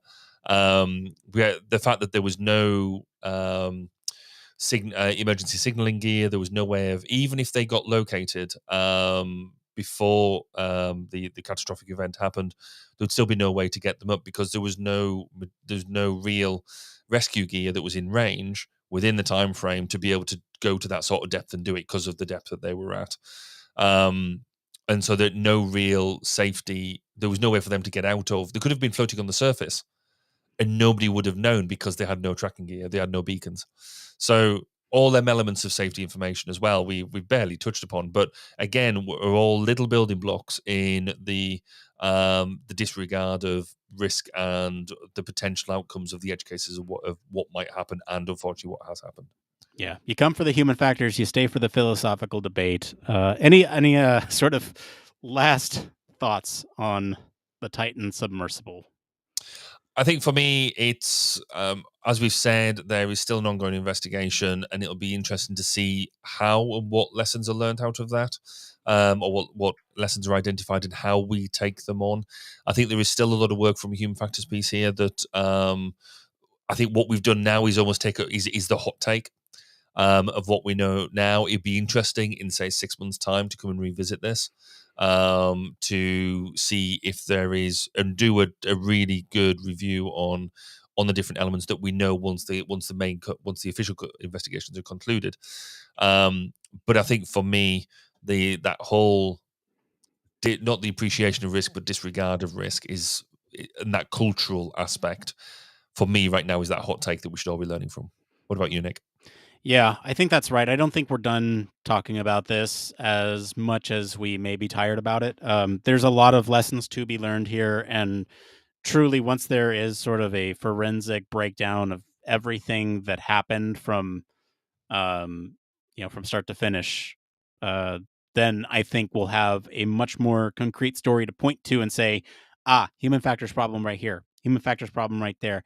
Right now, it's all based on speculation and rumor, and so we don't typically like to do these stories, but figured that there was enough information out there that we could at least have the safety chat. And so, again, hopefully, we did this justice. Again, like, this happened just a month ago at the time of this recording, so there's still a lot that we can learn. Like, imagine where we're going to be at a year's time from now. So, um, that's the story. If you like the story, we want to thank our patrons and all of you for selecting this topic. And thank you to our friends over at Medium for our news story this week. If you want to follow along, we do post links to all the original articles on our weekly roundups and our blog. You can also join us in our Discord for much more discussion on these stories and much more. We're going to take a quick break. We'll be back to see what's going on in the Human Factors community right after this. Are you tired of boring lectures and textbooks on human factors and UX? Well, grab your headphones and get ready for a wild ride with the Human Factors Minute podcast. Each minute is like a mini crash course packed with valuable insights and information on various organizations, conferences, usability methods, theories, models, certifications, tools, and much more. We'll take you on a journey through the fascinating world of human factors, from the ancient history to the latest trends and developments. Listen in as we explore the field and discover new ways to enhance the user experience. From the Think Aloud protocol to the critical incident technique, focus groups, iterative design, we'll make sure that you're the smartest person in the room. Tune in on the 10th, the 20th, and the last day of every month for a new and interesting tidbit related to human factors. Don't miss out on the Human Factors Minute podcast, your ultimate source for all things human factors. Human Factors Cast brings you the best in human factors news, interviews, conference coverage, and overall fun conversations into each and every episode we produce. But we can't do it without you. The Human Factors Cast network is 100% listener supported. All the funds that go into running the show come from our listeners. Our patrons are our priority, and we want to ensure we're giving back to you for supporting us. Pledges start at just $1 per month and include rewards like access to our monthly Q&As with the hosts, personalized professional reviews, and access to the full library of Human Factors Minute, a weekly podcast where the hosts break down unique, obscure, and interesting human factors topics in just 1 minute. Patreon rewards are always evolving, so stop by patreon.com/humanfactorscast to see what support level may be right for you. Thank you, and remember, it depends.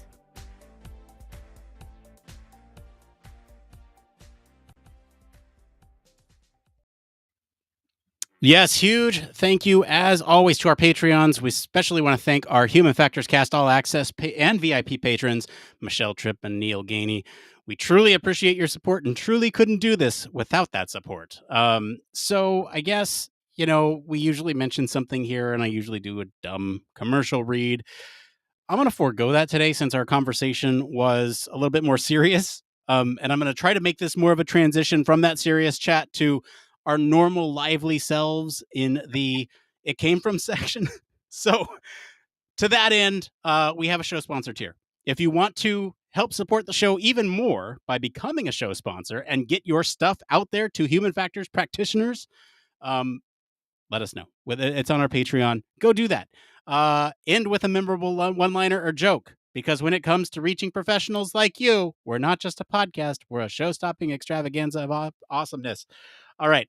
Well, that's a bad one-liner, so we're going to go ahead and get into It Came From. It came from.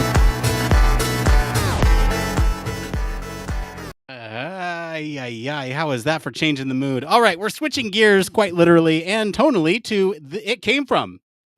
This is the part of the show where we search all over the internet to bring you topics the community is talking about. If you find any of these answers useful or helpful, give us a like wherever you're watching or listening to help other people find this content.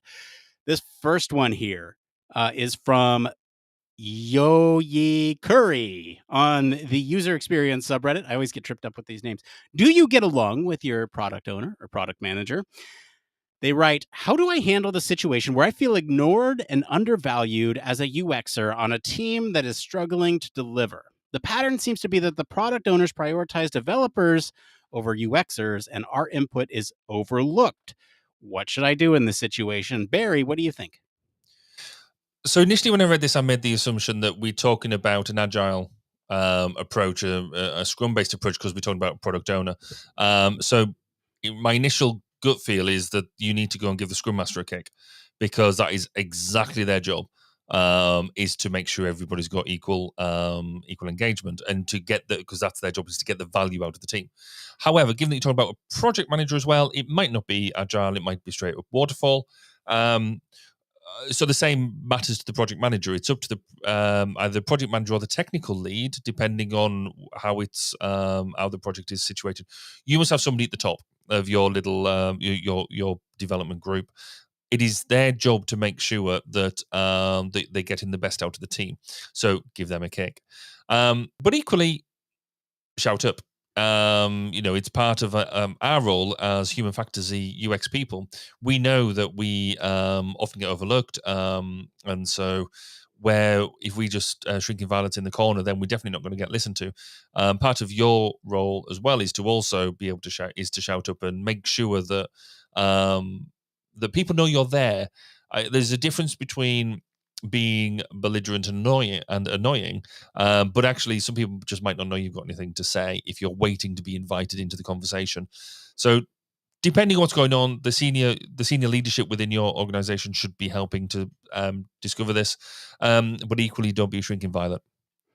Nick, what do you think? Yeah, I think that's right. Be a Karen, talk to the manager, and then also sort of this whole let me just give some like pointers here. There's some key phrases that I find tend to break through a little bit more with product owners or product managers. When you say we need to reduce the risk of building the wrong thing, then that is starting to get to them because they are understanding it in terms of the product and not in terms of the user. And they are product focused a lot of times. Some are user focused, but a lot of them are product focused. And so if you take a step back, think about it from the product perspective, what is your role as human factors, as UX, going to do for the product? And really, when you break it down, it is reducing the risk of building the wrong thing. And so when you say that and you say things like how much return on investment that you are getting from upfront research or from incorporating feedback that is derived from research, then you are much better positioned to start having those conversations. And once they get it, it's likely that they won't unget it, if that makes sense, at least from my experience. All right, let's get into this next one here. This one I thought was interesting, Barry, because we both have a perspective on this. So this one is by Apprehensive Ice 963 on the UX Research subreddit. UK researcher thinking about moving to USA job market. Let's see here. Do you have any insights on the US job market and advice for applying for roles as a UK-based researcher moving to the USA? Barry, what are your thoughts there? Don't go on. But I'd be keen to know how this works, though, just for interest's sake. I mean, I've got to be honest, I've got no idea. I've got no insights into the US job market, particularly. I do think it's one of these things that actually, if you can go and get experience from other places. It's like dipping your toe into different industries. I think there is a lot of value where if you can get yourself into an organization in the US where there is a lot more people around you, so you can learn more and you can also share your experiences. I should imagine it'd be a fascinating adventure. Whether the job market is good for you, I have no idea. Nick, I'll give that straight over to you. Look, there's a lot of opportunities, and from what I understand, there's probably more opportunities here for that role than there would be over in the UK. And so for that aspect of it, you can start looking. And if it just so happens to align with your interests, then perhaps it's a good choice. But you have to remember that there's some distinct differences between the US and the UK. We get paid so much more because we don't have things like free healthcare. And so like that's a And dental and yeah, exactly. We got to pay for all that out of pocket. And so or with insurance, and it's just a different game, and cost of living is different too. So take all that into consideration. I would say that if you are seriously considering moving to the US, it is much more than just a job market thing. You're going to want to look at like the social um, components of it, because you won't just move to the US. And the UK, a lot of places are walkable, and here, not a lot of places are walkable. So you'll need a car. You'll need a place to live. So like there's all these other things that just do your research. If you are a researcher, you know how to do that. There's a lot of cultural differences that you might not immediately think about when you're just like, oh, I want to go and try the job market in another country. I know that can be dismissive of saying that you haven't thought about these things, but there are a lot of them from those who I have known to go to a different country to do something else. There's a lot more than they thought there was. So maybe talk to somebody who's done it. That'd be my advice. Okay, let's get into this last one here. This one's on the Human Factors subreddit. We always like these, by Dazzling Fun 7172. Space industry advice. As a human factors engineer at a space defense company, I want to transition to the space industry and work on crewed space systems. I need advice on improving my resume to make it attractive to the space industry. Also, if anyone has experience with fully remote human factors work in aerospace, I would appreciate your insights. Thank you. All right, Barry, what do you think? How do you gear your resume, your experience? How do you tailor it to space? And what about working remotely in that sector? So I work in space at the moment, and I work remotely. Generally it's fine. I don't work on crewed. I work on uncrewed, and I think that's the first thing I would highlight is crewed space is very specialist. There are a handful of places, I think, in the world that are truly looking at um, um, crewed systems. So you've got your NASA, you've got your SpaceX, but you've got around the world as well, different ones. Most people at the moment are putting up payloads into space via satellite, or putting up satellites into space, and that still has a lot of human factors attitude, a lot of human factors interaction. Though actually, it is still very much a growing a new field that we consider how human factors integrates into the development of all these things, how they develop into the culture, the behavior, the processes, as well as the physical building and transition of payloads to go to launch. And then there's the command and control of it. So we have Earth-based control stations and that type of thing. So there's a lot of stuff that we do as human factors practitioners that does work in the unmanned space domain. The manned space domain itself is all the people I met are all hyper specialists. You've got a few generalists, but actually there's a lot of very highly specialized people within very narrow fields of knowledge, and some of that is really really good, and fascinating and brilliant. So getting yourself up on some of that stuff. So I would say, good if you can, a decent knowledge of aerospace helps. And different domains where safety critical is key. So you could be oil and gas, you could be medical to a certain extent.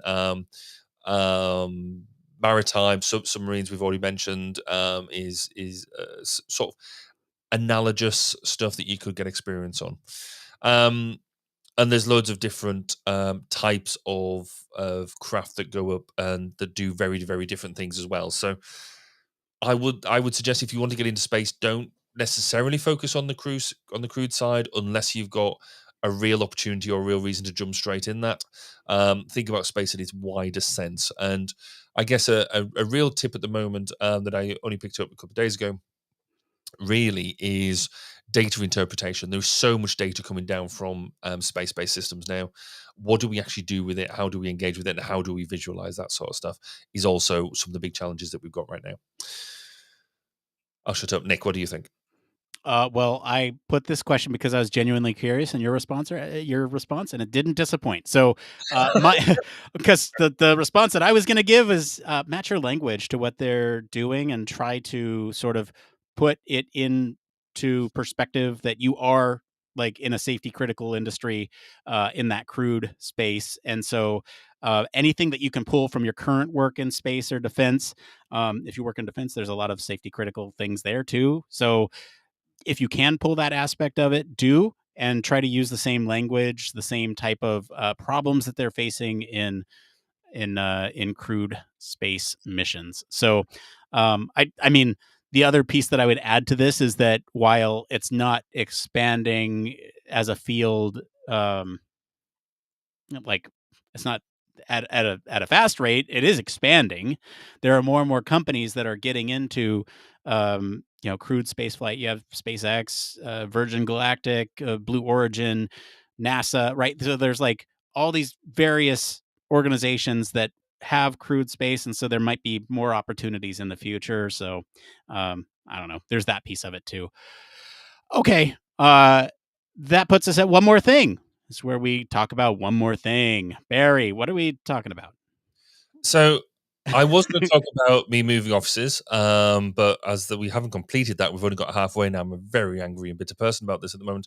But no, we've just left our offices that we've been in for the past 3 years, and that was quite an emotional thing. But the thing I wanted to highlight, which I haven't got into, but I really want to get into it in the next sort of couple of weeks, is the UFO hearings you guys have been out there having in is it in the Senate or as part of a thing in the House, and seeing some of the I've seen snippets and I've seen hot takes off people I trust, and commentators, where you've got some people saying, from factual evidence, right? We've got evidence from here that I was listening to direct evidence that they've found non-human biological remains in these things, and that was all cool. That's really interesting and more to dive into.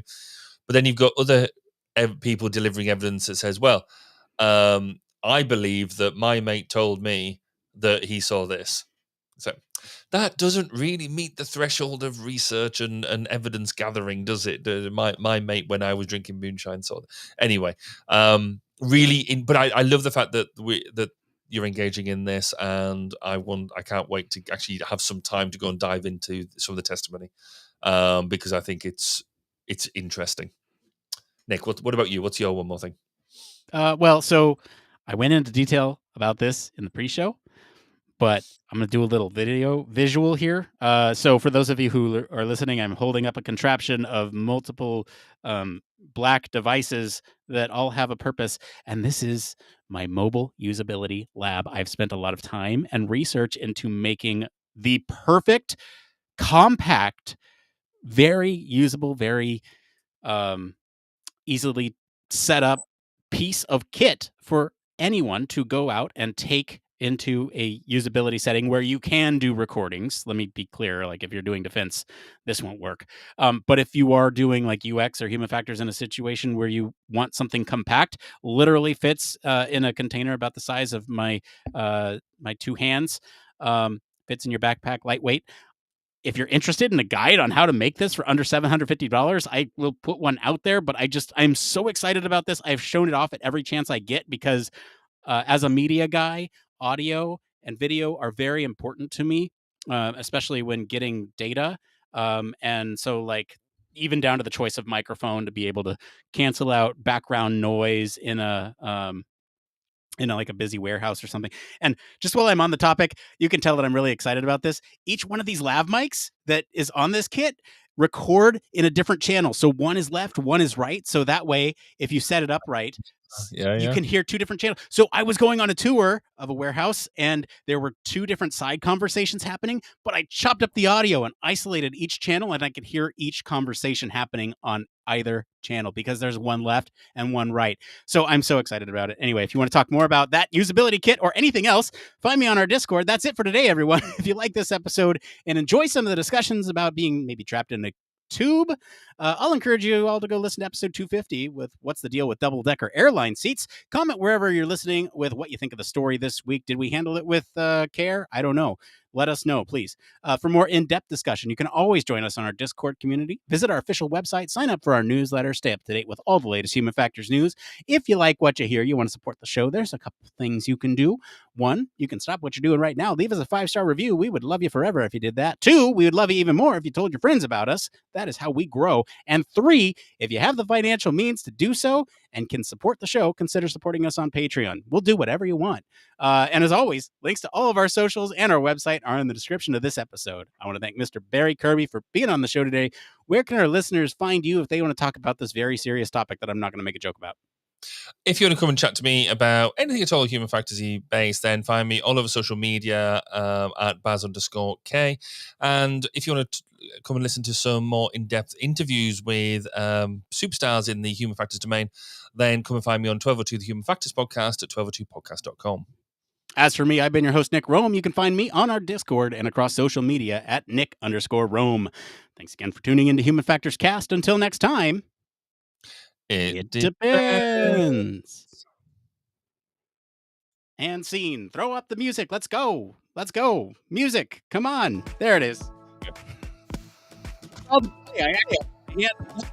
That was it. You have to waft it out there to make. You have to waft out the music. Considering we started, practically smell it from here. Considering we started early and then we finished late in the hour, I think that we did a lot of justice. I think so. I hope so. I don't know. You listening live? What do you think? If anybody actually is. No, I see. There's numbers. There's people watching live. Please let us know. I was playing around. I saw somebody. I can't remember which podcast I was watching, but on YouTube. And one thing I think is really interesting, and I think we might need to have a go at playing with, is trying to pull in different camera angles. And I think we've talked about this before. But being able to bring in, well, you can't keep one cam working, so I don't know whether you should do that. Then, come on.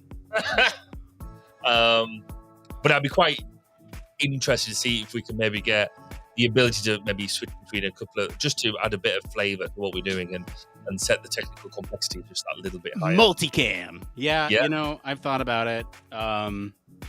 Like, to me, there's not really another acceptable angle from my end because, like, I don't know. This view is perfectly curated for reasons. There's like complete unfinished projects, like just off screen. Like, I wonder. Go ahead. If I was to, I wonder if I can make this work.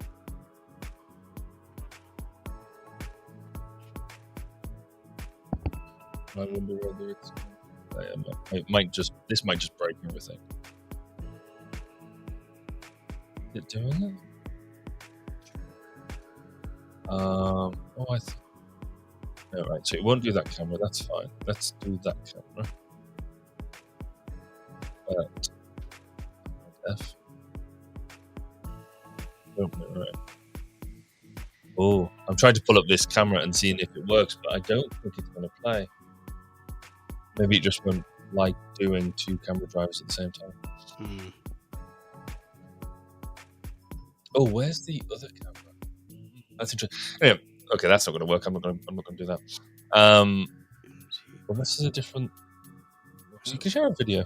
You must be able to, because I noticed now you can get an app for the Elgato Cam that allows you to use your phone as a source through the same feed as your Elgato feed, which is clever.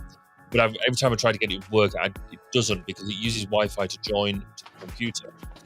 And because my computer is connected by hardwire, I think it struggles. first world problems. But I could set up another cam in here. I'm not buying another one of these cams because they're really expensive. But have you noticed also they bought out a new Elgato cam? Did I notice? No, I did not. They're really expensive, and they're pro versions and stuff. You're like, but I need them things. I think if I was to buy them now, though, I think people would have people within my my household would have a fit. So, well, I know there's a way to get GoPros as a media source. So I'm trying to.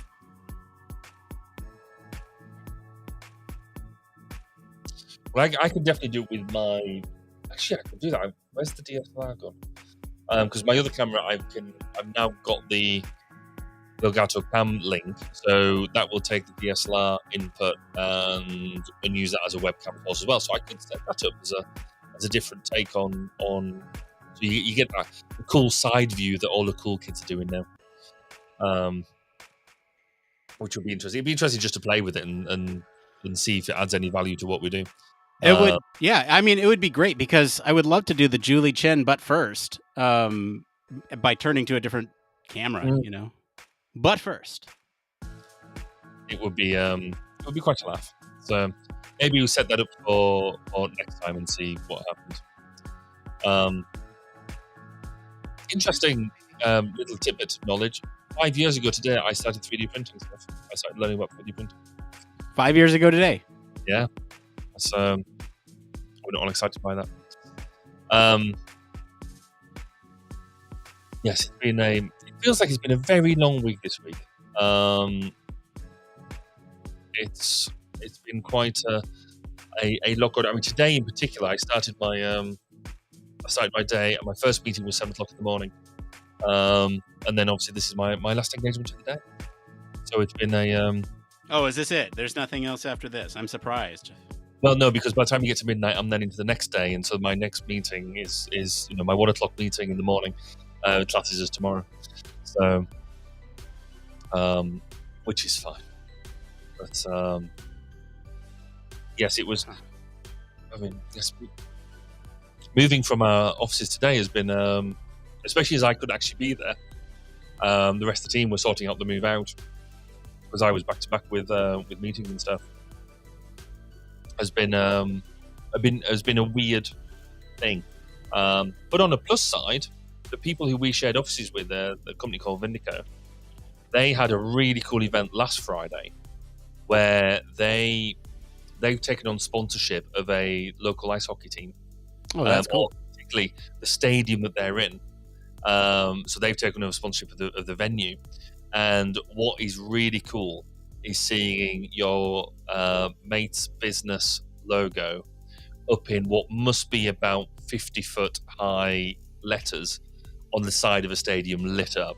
It's just so impressive. I went to the launch of the what is now called the Vindico Arena in Cardiff, and it was such a cool thing to see. It's just a real triumph of branding, and then you see some of the videos afterwards. They've had a drone footage of it, like sort of in the daytime and the nighttime and all this sort of stuff. Yeah, really, really cool. Very, very cool indeed. So, I really don't want to download the GoPro app. I'm sorry. I'm just like so anti GoPro after this whole.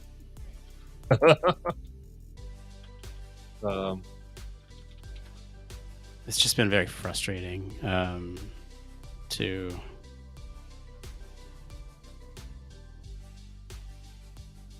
navigate, like the physical design of it, the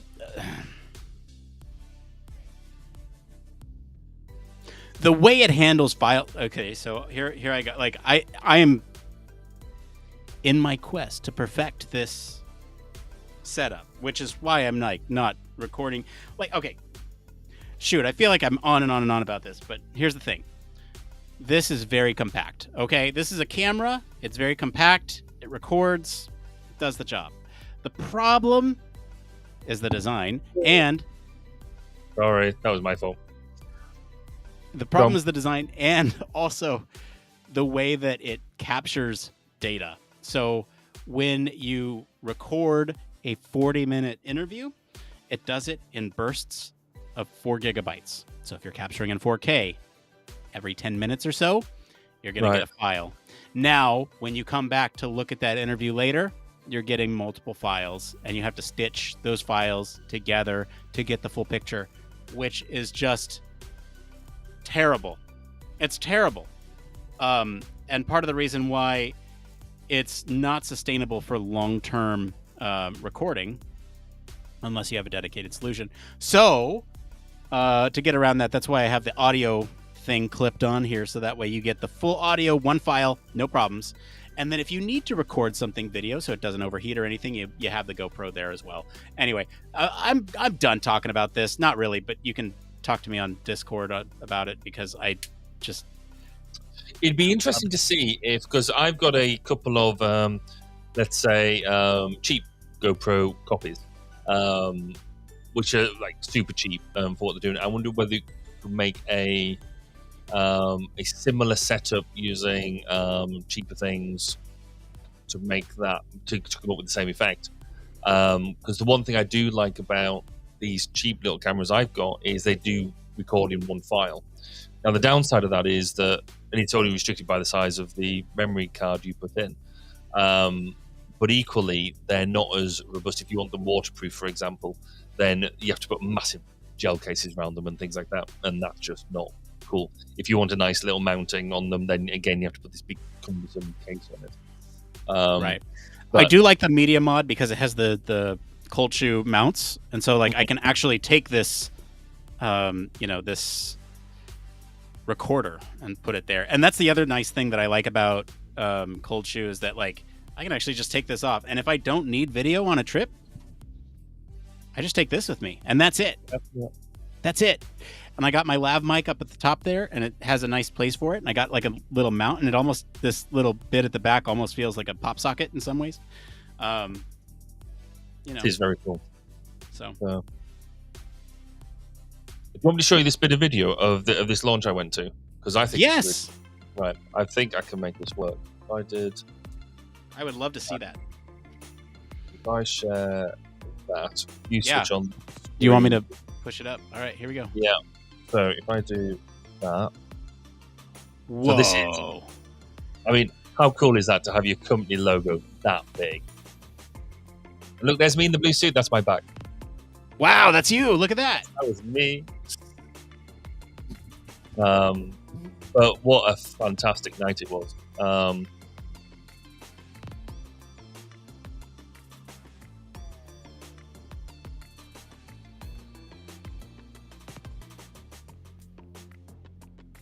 That's cool. And he had the coolest shoes on, totally. So,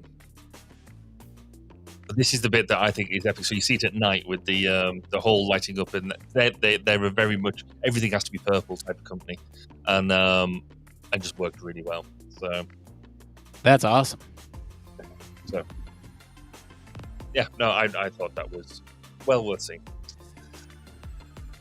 Oh. I'm tired now. So post show. We didn't do this earlier, but we need it now. The news for next week. For episode 290. You ready to preview the stories here? Yes, I can. I now see them. You see them. Good. You're there before me. Perfect.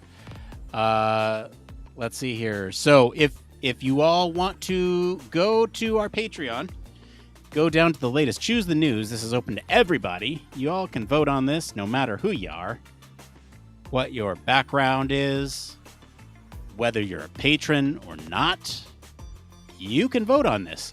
So, the news stories for next week. You know what? Hang on. Before I even announce them. 290.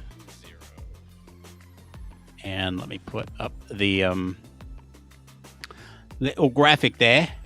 And put up the little graphic. Where is it? Is it that one? 26. That's it. Okay, so let me grab that. And we're going to change the graphic. And then we're going to go there. And then we're going to just... hang on. I got a scanny thing for y'all. Here you go. Scanny thing. Scan that little number there. and you will be taken directly to where you can vote on our news story for next week. So please do that, and we will go through the stories as you all navigate to that website. So the news stories for next week, we have, starting from the top, we have psychology study reveals goal-oriented rewards as key factors in decision-making. So a decision-making story. Let's see here. I'll wait till we go through all of them before I give my... Okay, yeah. Thank you. My opinion. Thank you for holding your thoughts. Human factors in burnout and the adoption in medical devices.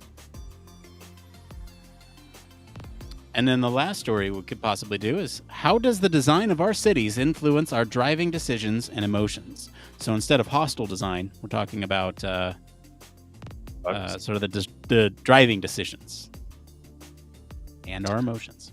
So, for what it's worth, and I know that people do like to vote just to challenge me. However, the story number one, psychology study reveals goal-oriented rewards. Well, is that not obvious? Duh. Thing, yeah. Well, yeah, okay. In fact, it's burnout and the adoption of medical devices. Interesting, perhaps. Not my expertise, maybe. I'll have to go and listen to Heidi's podcast and see the link there. Good call. Make that work. However, the one I would be really keen to learn more about and talk about would be box number 3, which is how to the design of our cities influence our design decisions and emotions. So, yes, not that I'm trying to influence voting at all, but yeah, vote number 3. Vote, what about you? Well, Barry says vote number 3. I would be fine with 2 or 3. I tend to agree with you that the decision making, goal oriented. Yeah, I think there's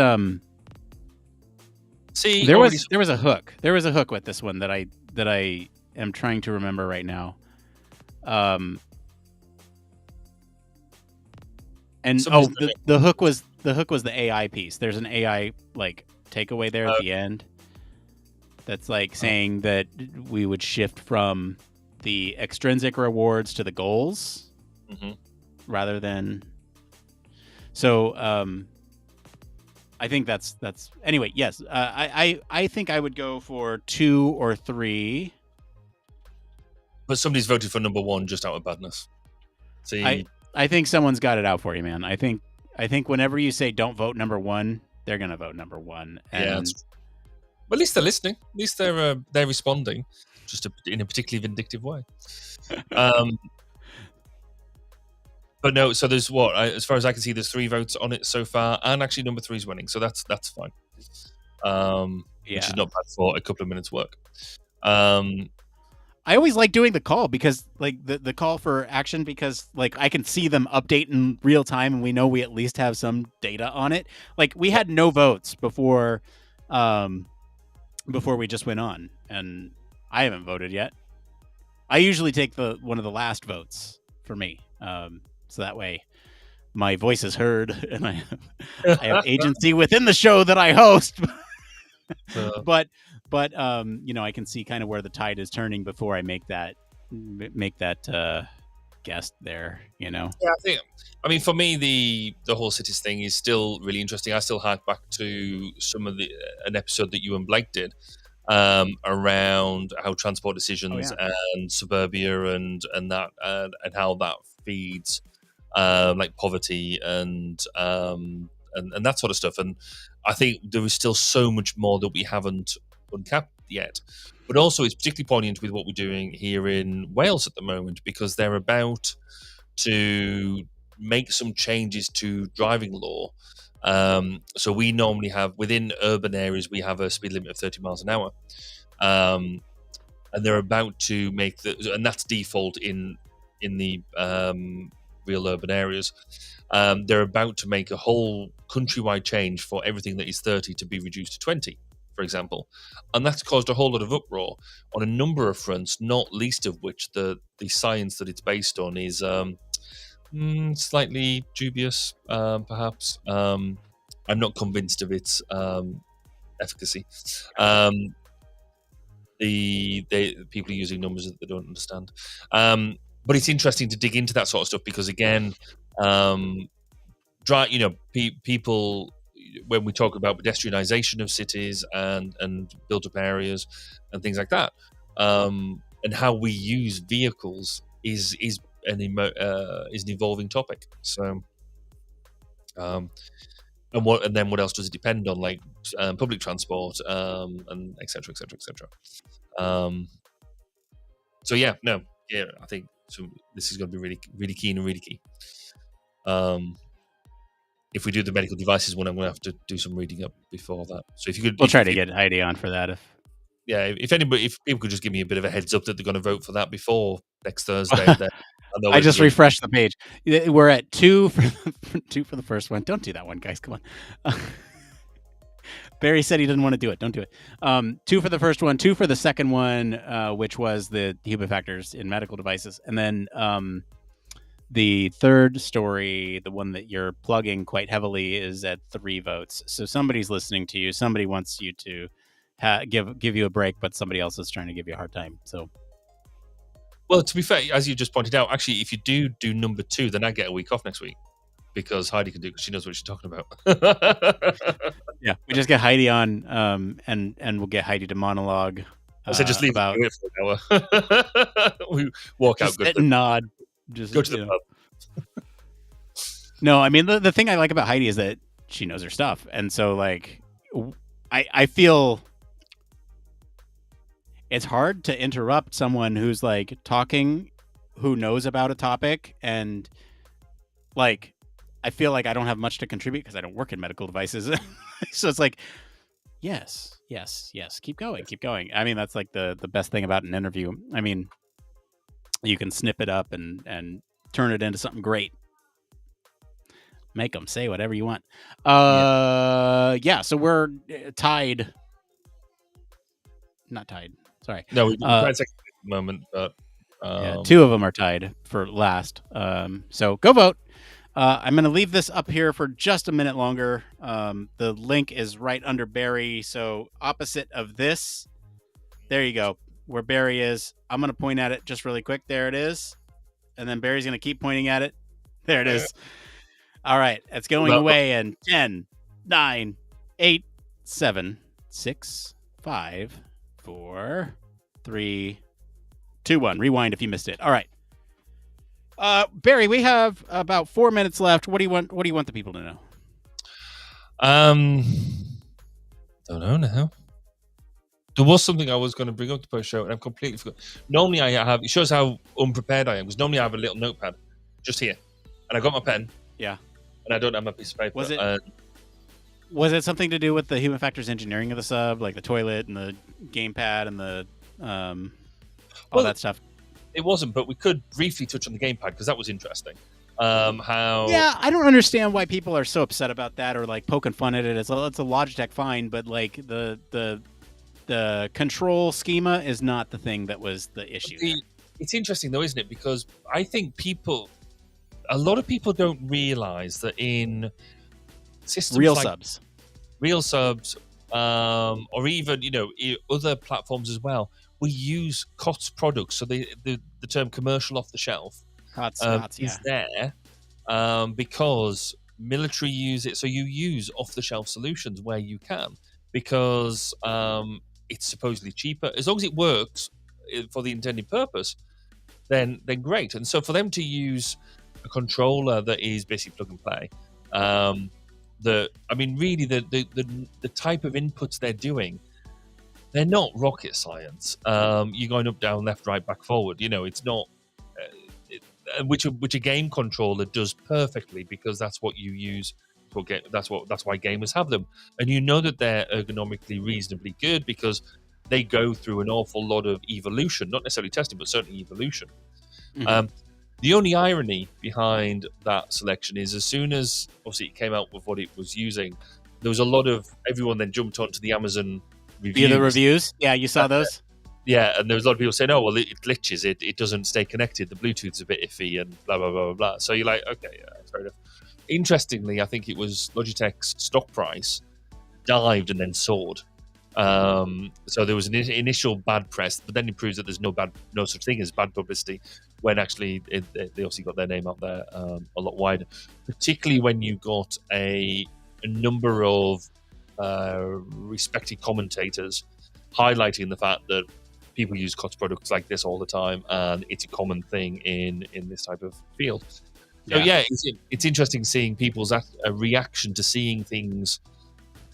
Because I think we talked about this sort of stuff before, but games like Call of Duty, Modern Warfare, all them sort of things, the defense, so the respective forces, the military of the US and the UK and others around the world are actually very keen on people playing Modern Warfare, Call of Duty, all of these sort of things, and them being hyper realistic, for the simple reason that when people come to sign up and join up, some of their training is already done. They already recognize the need for carrying a long a rifle and a sidearm, and you have to have a tacit appreciation of camouflage and communications and tactics and and when you sort of say that to people, so I do obviously a bunch of lectures around the application of human factors, and I try and go into some of the things you maybe haven't thought about.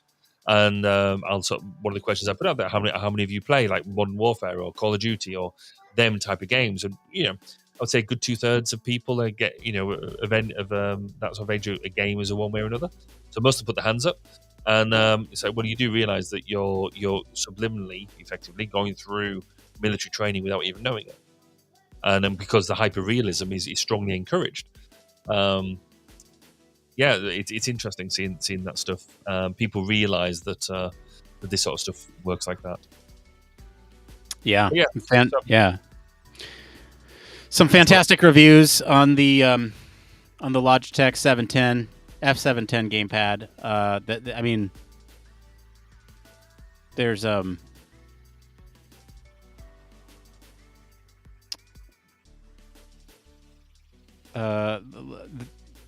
go look at them. I'm not gonna read them. Yeah, that's fair. I mean, they've definitely scrubbed them from this controller. People knew what they were doing. I mean, the connection issues are real. Like those are from real reviewers. Yes. And I've seen commentary on why didn't they use wired. It's because the systems were mounted outside, or the computer was mounted outside that they needed to, which does Bluetooth to. That was a bit dubious, but anyway, an interesting design decision. Yeah. All right. Well, let's get out of here because it's late for you. It's tomorrow for you. So, thank you all for joining us live. And again, go vote on the story for next week. We're going to be back, hopefully, with no unplanned hiatus. That was a little bit of error on my part. Thought I could make it. Burned out. So we'll see you next week. And thank you for joining us. And we'll see you then. Bye, everybody. Bye. Bye. Bye. Where's the button? Where's the button? The button's there. Are you tired of boring lectures and textbooks on human factors and UX? Well, grab your headphones and get ready for a wild ride with the Human Factors Minute podcast. Each minute is like a mini crash course packed with valuable insights and information on various organizations, conferences, usability methods, theories, models, certifications, tools, and much more. We'll take you on a journey through the fascinating world of human factors, from the ancient history to the latest trends and developments. Listen in as we explore the field and discover new ways to enhance the user experience. From the Think Aloud protocol to the critical incident technique, focus groups, iterative design, we'll make sure that you're the smartest person in the room. Tune in on the 10th, the 20th, and the last day of every month for a new and interesting tidbit related to human factors. Don't miss out on the Human Factors Minute podcast, your ultimate source for all things human factors. Human Factors Cast brings you the best in human factors news, interviews, conference coverage, and overall fun conversations into each and every episode we produce. But we can't do it without you. The Human Factors Cast network is 100% listener supported. All the funds that go into running the show come from our listeners. Our patrons are our priority, and we want to ensure we're giving back to you for supporting us. Pledges start at just $1 per month and include rewards like access to our monthly Q&As with the hosts, personalized professional reviews, and access to the full library of Human Factors Minute, a weekly podcast where the hosts break down unique, obscure, and interesting human factors topics in just 1 minute. Patreon rewards are always evolving, so stop by patreon.com/humanfactorscast to see what support level may be right for you. Thank you,